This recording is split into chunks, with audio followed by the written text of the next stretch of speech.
সংবিধান থাকবে কি থাকবে না?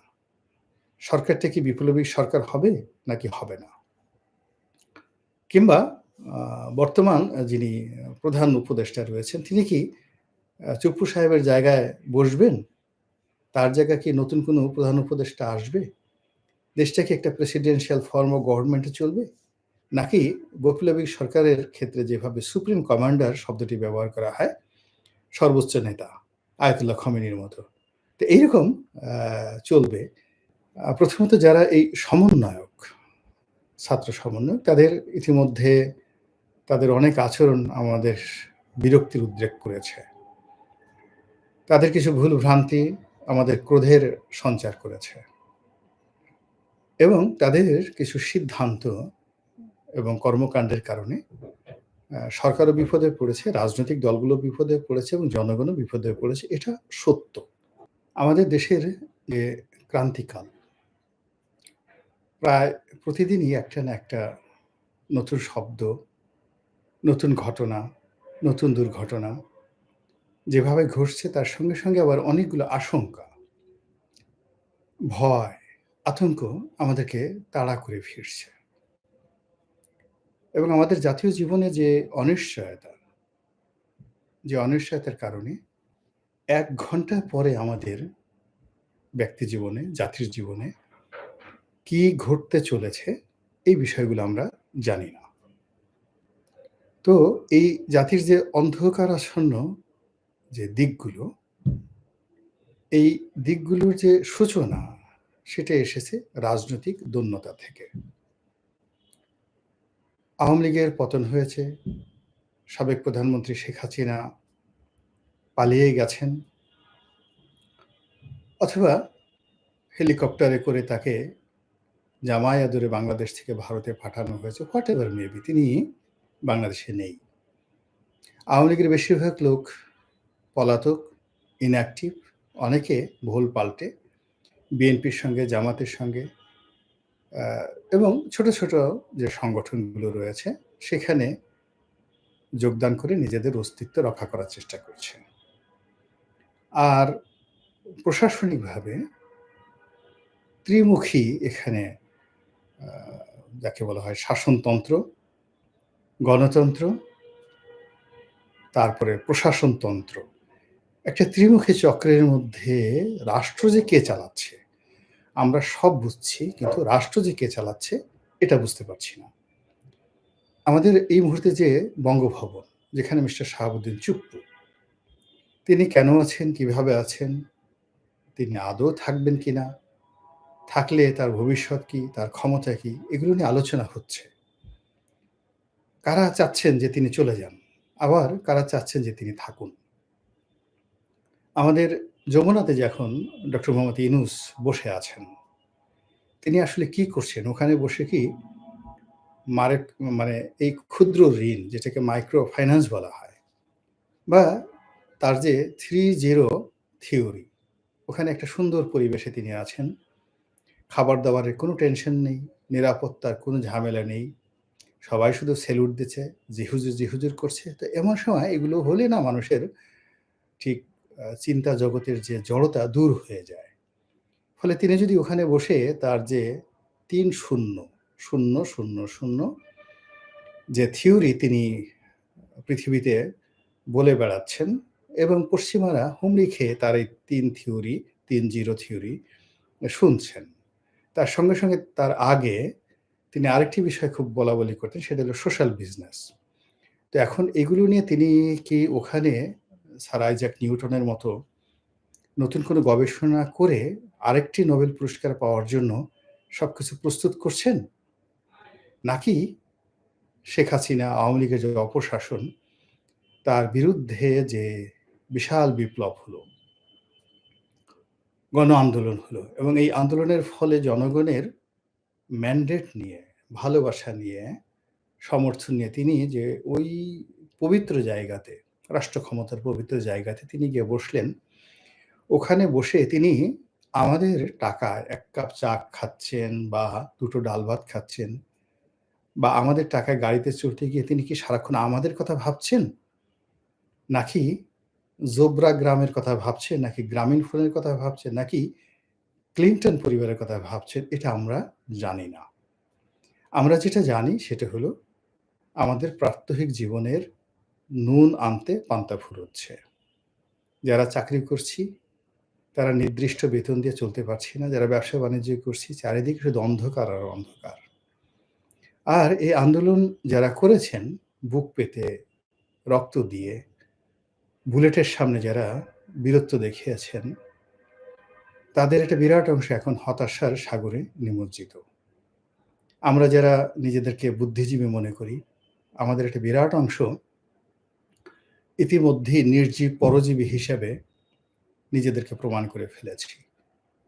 এই গত ৪ মাসে ৪ কোটি রকম মতবাদ দিয়ে, মতাদর্শ দিয়ে এই আন্দোলনের যারা নায়ক, যারা নায়িকা আছেন, তাদেরকে আমরা বিভ্রান্ত করে ফেলেছি। তাদেরকে আমরা অস্থির করে ফেলেছি। এবং সেই অস্থিরতার প্রেক্ষিতে এখন এই রাষ্ট্রটি সংবিধানের অধীন চলবে, নাকি একটি বিপ্লবী সরকারের অধীনে চলবে? সংবিধান ছুঁড়ে ফেলে দেয়া হবে, নাকি নতুন করে আবার লিখা হবে? রাষ্ট্রপতিকে বাদ দিয়ে নতুন একটা বিপ্লবী সরকার হবে, নাকি এখন যে পদ্ধতি চলছে সে পদ্ধতি চলবে? সংস্কার কি হবে কি হবে না? কতদিন চলবে কি চলবে না? এই বিষয়গুলো নিয়ে হররোজ বিতর্ক হচ্ছে। আর বিতর্ককে কেন্দ্র করে নিজেদের মধ্যে হানাহানি, অন্তর্দ্বন্দ্ব, সংঘাত বেড়েই চলছে। এর প্রেক্ষিতে এই আন্দোলনের সঙ্গে যারা জড়িত তরুণ ছাত্র বন্ধুরা এবং তাদের সঙ্গে যারা সহযোদ্ধা আছেন, তারা সবাই মিলে ৩১শে ডিসেম্বর তারিখে বিকাল ৩টার সময় আমাদের জাতীয় শহীদ মিনারে একটি সমাবেশের ডাক দিয়েছেন এবং সেই সমাবেশ থেকে তারা কিছু একটা ঘোষণা করবেন। এবং সেই ঘোষণা নিয়ে সারা বাংলাদেশে তোলপাড় চলছে, আলোচনা চলছে এবং এই ঘোষণাটি এখন এমন একটা পর্যায়ে চলে এসেছে যে এটি কারোর অস্তিত্ব, কারোর জয়, কারো পরাজয়, কারো টিকে থাকা, কারো না টিকে থাকা। অর্থাৎ ৩১ তারিখের পর জানুয়ারি মাসের ১ তারিখ থেকে এই আন্দোলন নিয়ে, বিপ্লব নিয়ে একটা নতুন অধ্যায় সূচিত হতে যাচ্ছে। যেহেতু এটা ডিক্লেয়ার। এখন ৩১ তারিখে কি হতে পারে? এবং যদি এটা হয় তো ওটা কি হবে? ওটা হলে এটা কি হবে? এই বিষয় নিয়ে আমার যতটুকু অভিজ্ঞতা আছে, কিন্তু তার সঙ্গে এটাও সত্য যে আমরা যারা গত ১৫টি বছর ক্রমাগতভাবে ভীতু হতে জীবনের আশা ছেড়ে দিয়েছিলাম। এবং আমরা বলতে গেলে মনেই করেছিলাম যে শেখ হাসিনা যতদিন জীবিত থাকবেন ততদিন তিনি ক্ষমতায় থাকবেন। আওয়ামী লীগের বিরুদ্ধে যদি আওয়ামী লীগ দয়া করে কোনো দিন ক্ষমতা না ছাড়ে, তাহলে অন্য কোনো রাজনৈতিক দলের ক্ষমতা আসা সম্ভব নয়। একথা বিএনপির লোক চিন্তা করেছে, জামাতের লোক চিন্তা করেছে, জাতীয় পার্টি থেকে শুরু করে সবাই একই কথা চিন্তা করেছে। যাদের একটু বুদ্ধি আছে, ডক্টর কামাল থেকে শুরু করে সলিমুল্লাহ খান বলেন, আমরা যত লোক এখন বড় কথা বলছি, আমাদের কারোরই সাহস ছিল না, শেখ হাসিনা তো দূরের কথা, ছাত্রলীগের সভাপতি সাদ্দামের সামনে দাঁড়িয়ে একটা টু শব্দ করার। এটা হলো বাস্তবতা আগস্ট মাসের ১ তারিখ পর্যন্ত। এখন সেই আমরা নতুন গণতন্ত্র, নতুন স্বাধীনতা পেয়ে যে যার মতো বলে যাচ্ছি, গালাগাল দিচ্ছি, তারপর স্বাধীনতার চর্চা করছি, আবার এই আমলের চেয়ে সেই আমল ভালো ছিল সেই কথাগুলো বলছি। এই একটা বিচ্ছিরি অবস্থার মধ্যে পড়েছি। আমি ব্যক্তিগতভাবে যারা এই বিপ্লবে, আমি তাদের প্রতি আজীবন কৃতজ্ঞ থাকব। তারা যত কিছুই করুক না কেন, বাংলাদেশের ৭১ মুক্তিযুদ্ধের মহান বীরেরা, মুক্তিযোদ্ধারা যেভাবে জাতির কাছে সম্মানিত, তদ্রূপ জুলাই আগস্টের বিপ্লবের যারা যোদ্ধা, তাদের সম্মান কেউ দেখ বা না দেখ আমার কাছে অনেক বড়। অনেকগুলো ভুল তাদের বলবো না, আমাদের হয়েছে। আমরা আসলে কেউ ৬ তারিখে এগিয়ে তো আমি সেই গত ১৫ বছর যাবতীয় আওয়ামী লীগ সরকারের বিরুদ্ধে বলে আসছি। আমি তো ইচ্ছে করলে ৬ তারিখে ৭ তারিখে আমি তাদের সাথে বসতে পারতাম, কথা বলতে পারতাম। আমি ডক্টর মোহাম্মদ ইউনূসের সাথে বৈঠক করতে পারতাম, যেতে পারতাম। কিন্তু আমি সেটা করিনি। আমি চেয়েছি আমাকে কেউ ডাকুক। তো এটা আমার আসলে দুর্বলতা। আমি আমাকে দিয়ে উদাহরণ দিয়ে বললাম যে আমার মতো এরকম হাজার, হাজার লোক শাসন পরিচালনা থেকে শুরু করে রাজনীতি, অর্থনীতি প্রত্যেকটা ব্যাপারেই তাদের অভিজ্ঞতা ছিল। তারা যদি স্বপ্রণোদিত হয়ে এই বিপ্লবের যারা কর্মী তাদের কাছে এগিয়ে যেতেন, সঙ্গত কারণেই আজকের এই যে দুর্বলতা কিছুটা হলেও কম হতো। যেমন ধরুন বঙ্গভবনে যারা গেছেন, ক্যান্টনমেন্টে যারা গেছেন, তো সেখানে তো আমিও যেতে পারতাম। আমার মতো আরো অনেকে যেতে পারতেন। স্বপ্রণোদিত হয়ে যেতে পারতেন, কথা বলতে পারতেন, সরকার গঠনে ভূমিকা রাখতে পারতেন। তো সেই জিনিসগুলো যে সব জায়গাতে আমাকে উপদেষ্টা হতে হবে বা আমাকে সরকারের সঙ্গে থাকতে হবে, নট লাইক দ্যাট। দেশের প্রয়োজনে আমরা দায়িত্ব পালন করতে পারতাম। কিন্তু আমরা বেশ আ জুলাই, আগস্ট, সেপ্টেম্বর, অক্টোবর এই ২ মাস আসলে আমরা শুধুমাত্র তামাশা দেখেছি। এরপর যখন তারা একটার পর একটা ভুল করেছে, তাদের অভিজ্ঞতার ছিল না অন্যান্য কারণে, ভুল করার পরে সবকিছুর মধ্যে একটা জগাখিচুড়ি হয়ে গেছে। জগাখিচুড়ি হয়ে যাওয়ার পর আমরা আবার সম্মিলিতভাবে তাদেরকে সমালোচনা করছি। এখন সমালোচনা করে পুরো দেশের পরিবেশ এবং পরিস্থিতি এমন একটা জটিল অবস্থার মধ্যে চলে এসেছে। এখন ইচ্ছা করলেই কোনো একটি পক্ষ রাতারাতি যেটিকে আমরা ম্যাজিক্যালি বলতে পারি যে একেবারে অলৌকিকভাবে, নাটকীয়ভাবে আ বা আশ্চর্যজনকভাবে রাতারাতি কোনো কিছু পরিবর্তন করে ফেলবেন। এটা সম্ভব না। সমন্বয়করা পারবেন না, ডক্টর মোহাম্মদ ইউনূস পারবেন না, সেনাপ্রধান জেনারেল ওয়াকার পারবেন না। এটা যেভাবে সত্য, একই সঙ্গে আমরা এখন দেশি এবং বিদেশি বহুমুখী চক্রান্তের মধ্যে পড়ে গিয়েছি। আমেরিকা এখানে সর্বশক্তি নিয়োগ করেছে এবং এখন একথা প্রমাণিত যে জুলাই, আগস্ট বিপ্লবের সঙ্গে আমেরিকার সরাসরি হাত ছিল। শেখ হাসিনার পতনের পেছনে প্রথমত আমেরিকার হাত ছিল, দ্বিতীয়ত ভারতেরও হাত ছিল। ভারত তাকে নিয়ে গেছে, আশ্রয় দিয়েছে, এটা একটা part, it is one part. But আরেকটা পার্ট হলো ভারত চেয়েছিল শেখ হাসিনা পরাজিত হোক এবং সে ভারতে আশ্রয় নিক, তাকে একটা শিক্ষা দেওয়ার জন্য ভারত সুযোগ খুঁজছিল। চীন এখানে গুরুত্বপূর্ণ ভূমিকা পালন করেছে। পাকিস্তান আইএসআই গুরুত্বপূর্ণ ভূমিকা পালন করেছে। রাজনৈতিক দলগুলো, নেতাকর্মীরা যে যার অবস্থান থেকে গুরুত্বপূর্ণ ভূমিকা পালন করেছে। কিন্তু রাষ্ট্র পরিচালনা করা, বিদ্রোহ করা আর সরকার উচ্ছেদ করা ৩ টা ভিন্ন বিষয়। কিন্তু রাষ্ট্র পরিচালনা করতে গিয়ে এই যে রাষ্ট্রর সরকারকে উচ্ছেদ করতে গিয়ে সবার মধ্যে যে ঐক্যমত্য ছিল, সেটি এখন হানাহানিতে পরিণত হয়েছে। আজকের বাস্তবতা হলো জামাতের সঙ্গে বিএনপির কোনো সম্পর্ক নেই। একে অপরকে মুনাফিক বলছে, একে অপরকে বেঈমান বলছে, একে অপরকে চাঁদাবাজ বলছে, একে অপরকে ব্যাংক দখলকারী বলছে, একে অপরকে লুটেরা বলছে। এটা শুরু। এখনো পর্যন্ত হাতাহাতি শুরু হয় নাই, মারামারি শুরু হয় নাই। সমন্বয়কদের সঙ্গে বিএনপির যে মতদ্বৈততা, দ্বন্দ্ব এটাও প্রকাশ্য। এবং এখানে বিভিন্ন গোয়েন্দা সংস্থা অন্তত ২০ থেকে ২৫ টি ছোট, ছোট রাজনৈতিক দলকে টাকা দিয়ে, পয়সা দিয়ে তারা মাঠে নামিয়ে দিয়েছে। কিংস পার্টি গঠন করা হচ্ছে। কিংস পার্টি এরকম ২০ টা গৃহ মানে আ কি মানে কিংস পার্টি হবে ১ টা বা ২ টো। আর ২০ থেকে ২৫ টি গৃহপালিত বিরোধী দল। বাংলাদেশে ২০ থেকে ২৫ টি গৃহপালিত বিরোধী দল বানানোর জন্য ইতিমধ্যে বিভিন্ন পলিটিক্যাল টাউট, পলিটিক্যাল উচ্ছিষ্টভোগী এদেরকে মাঠে নামিয়ে দেওয়া হয়েছে। এবং তারা ৩০০ আসনে, যে লোক একটা আসনে ইলেকশন করতে পারে না, সেই লোক ৩০০ আসনে সিট দেবে, ৩০০ আসনে ইলেকশন করবে। এইভাবে তারা সারা বাংলাদেশে প্রচার চালাচ্ছে, প্রোপাগান্ডা চালাচ্ছে। এবং অবাক করার ব্যাপার হলো যে ডেঞ্জারাস যে এই ছোট, ছোট যেগুলো গৃহপালিত বিরোধী দল হবে বলে এখন মাঠে লড়াই সংগ্রাম করছে, তাদের সঙ্গে এই পরাজিত শক্তির যে ৩য় টায়ারের নেতাকর্মী, যাদেরকে কেউ মুখ চেনে না, ছাত্রলীগ, যুবলীগ, আওয়ামী লীগ, ওইভাবে তারা অ্যাক্টিভ না কিন্তু দল করে। এরা ইতিমধ্যেই কিন্তু এই সমস্ত লোকজনের সাথে ভিড়ে গেছে।